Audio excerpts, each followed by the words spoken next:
Welcome to our channel today, and we are going to do things a little differently. Yes, we are. We're going to talk about 3 main things we learned in 2023 and we're taking with us in 2024. But before we do that, make sure you like and subscribe to this channel so you can get future notifications on future videos. Okay, so Brad is going to introduce the first one. We're going to talk about that. What's the All first right, one? so the first one is look for areas to help.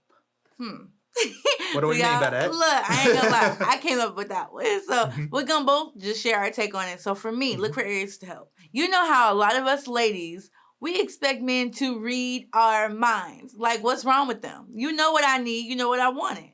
Don't act slow. But that's not really the case. And so this point, it says look for areas to help. What I mean is, yes, they cannot read our minds, ladies. We got to get over that point, get over that desire. But if you know a person well and you claim to, right? And we've been married for some years, that I think you can look for areas where your partner, your husband, your wife may need some help. So, for example, if he is, getting ready for the day and he sees that, oh, we're getting down, we're low on the towels. Well, let me go ahead and let me put a load of towels in the washer without me having to ask him, without me having to tell him, or he's taking it off of my plate because I'm mainly at home with our newborn and he's working. So that is an area where he can help. And I'm like, oh. Like, he know me. I'm be like, okay, I see you washing, But that's my way of telling him, like, I appreciate that. He's washing the towels because he can see they got low. And we both need towels to dry off, right? Another example would be if he's going to the store and he likes to make quick store trips. Like, he like Absolutely in and out. Me, I'm going to be honest. I'm the one who go in there. She drags. I'm going to go to... The trip. I wouldn't say drag. Drags. I'm going to go maybe to the clearance aisle, just see what new things, because we might need some at home. You never know. Get a good deal. She could have a list and know exactly the reason why she's at the store, but she's not going to follow that list completely. She's going to explore. A little extra time. Even if she's been there a bunch, she's going to explore Walmart. But look, so I'm going to go in there and just spend a little extra time looking around, seeing what's new. You never know. But... if I send him to the store and he knows he needs to get, for example, let's say a paper towel, dishwashing liquid, whatever, looking for areas to help for me means if he like, you know what, I noticed that we're getting low on the milk. So he go and pick up another half gallon of milk, blah, blah, and bring it home. And I'm like, dang, I didn't even think of that. Thank you. I appreciate that so much. And like, that's how we can help each other going into this new year. Yeah. And y'all, let me say, he's been doing that this year. So applaud to him. I've been trying. Okay, you know what I'm saying? It's still room. It's always room to improve. Yeah. The only thing I'll add to that is I think the heart behind it is wanting, it's almost like a competition in a sense. Not in the sense of like we would compare how much one is doing to help the other, but it's like a competition in the sense like, okay, how can I out-help her? How can I do something that will, like, how can I out-serve her? What is the need? What is the need? Okay, who has this big need? What does she need done and taken care of?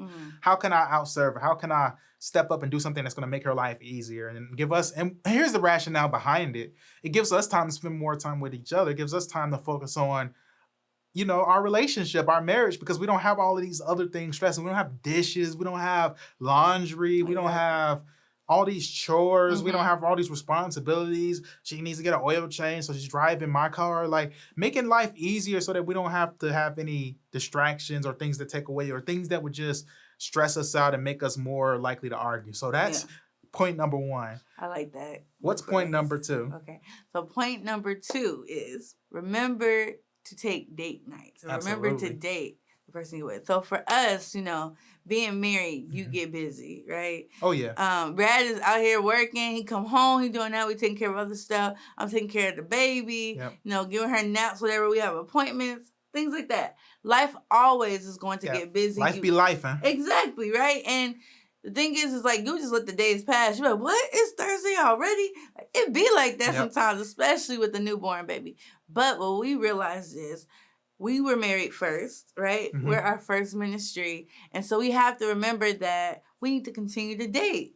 So important. What we've been doing lately is, like, on Fridays, if we can't go out, if the baby, whatever, maybe she will be crying or cranky, whatever, Let's have a date night. Let's do movies. Let's order in, things like that. And we still gonna have that date night, but we gonna watch movies in the house and be intentional about it. We're not doing other stuff. We doing that, having a good time. And so I think that's so important because a lot of people think when you get married, the fun life, the spiciness goes away. No, that's for real though. Exactly. Yeah, and we know you do have more responsibilities. That is true. You can't avoid that. If you're doing marriage the right way, right? Yeah. But you have to be intentional on the why you got that person, what made them be interested in you, the things they love to make them smile. So, yeah, be intentional about date nights in 2024. We got to do even better than we've been doing. Yeah, and I don't even really have much to add to that. I think it's pretty straightforward. You dated when you were dating before you were married. When you get married, you still got to date. But a lot of the reason why you probably would do less dating is because if you did it the right way, and I do mean the right way, and you weren't like, already living with the person and in the same place. Now you're in the same place once you're married. You have, an apartment or house together. And so you see them every single day. You're around them all the time. So you're already spending time and doing things with them. Or sometimes passively, because you're talking, you're laughing maybe about things. You're talking about your day and all of that. It feels like you're doing similar things that you would if you were dating. But what happens is it loses that novelty. It feels, it just becomes casual. It just becomes, mundane and all that. Whereas, how was your day? Yeah, how was your day? What, how was work? What's for dinner? It gets boring and it gets too routine.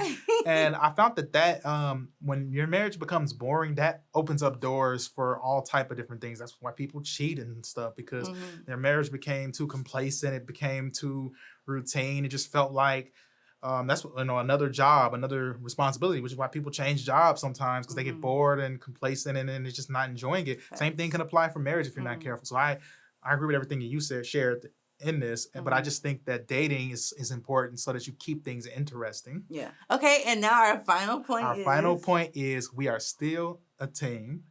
We are still a team. And I'm a big sports person.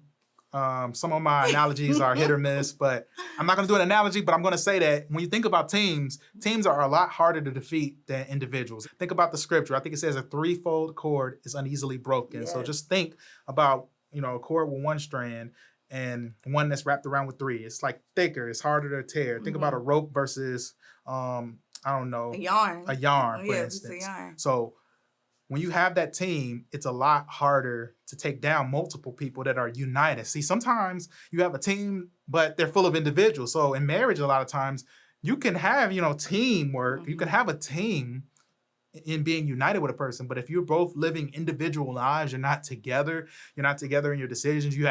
Both of you have a bank account and you just kind of do your own thing and you both just split the bills and stuff like that. Hey, where's your 100 for this bill or whatever?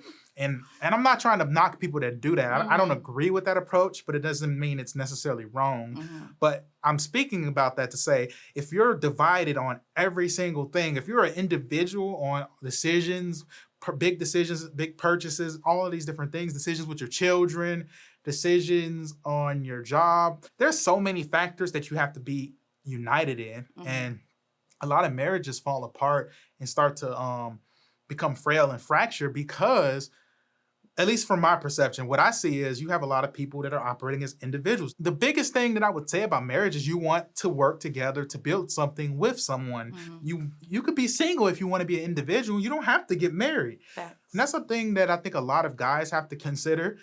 Don't get married if you want to be an individual. Don't get married if you want to do your own thing. Just don't do it. Women, don't get married if you don't want to work with somebody. It's just that simple. And if you're married and you're struggling with that, this is something that going into 2024, this is something that, and I'm not saying this to talk down. I'm speaking to myself when I say this. Like, I didn't get married to just be in my room and do whatever I want to do, hang with the homies, talk with the homies, and play games. No, I got married to build something, to build a foundation, to build something, a legacy, all of these different things, to build a godly family. So don't want to miss that point. Do you have anything to chime in on that? No, I just think it's big. For us, I see it in situations where, he may say something and I could easily be like, what did he mean by that? But a lot of times we naturally want to think they meant the worst thing or want to take offense, right? So then what are they going to defense mode? Yep. But if you are a team and you keep in that mindset, you have to understand. First of all, he's coming from a place of love. That's not what he meant by it. Ask him, communicate, get understanding.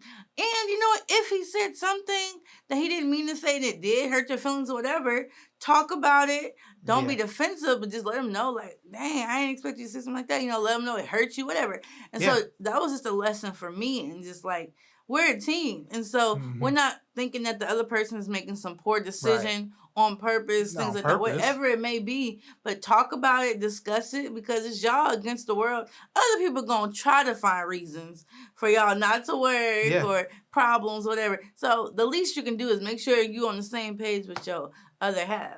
Exactly. So yeah, that's what I meant by that. And sometimes stuff isn't done out of love. Sometimes you get tired, you get frustrated. Oh yeah. Sometimes you were holding something in that you should have let out a long time ago, but you felt like it wasn't going to be heard out, and so it just sometimes explode and just let them fall have off. Sometimes men make bad decisions, and as a person that's really big on being the head of the household, being the leader of the family, some leaders don't always get it right. But to me, a good leader is always going to humble themselves, and you're never just going to say, "Oh, be submissive to me." That means everything that I say goes. No, it means we're going to discuss it. I'm going to get your feedback. You're going to tell me, do you feel like this vision? Do you see any pitfalls in this vision? What are your concerns? And then it is my job to either change course if I agree with some of the things because I wasn't considering them, or it's like, hey, I know you have these concerns, but I really believe in this. I prayed about this. I really see this working out. You have to trust me, and from that point on, you go. But it doesn't mean that me as a man, I'm infallible. But that's why we're a team.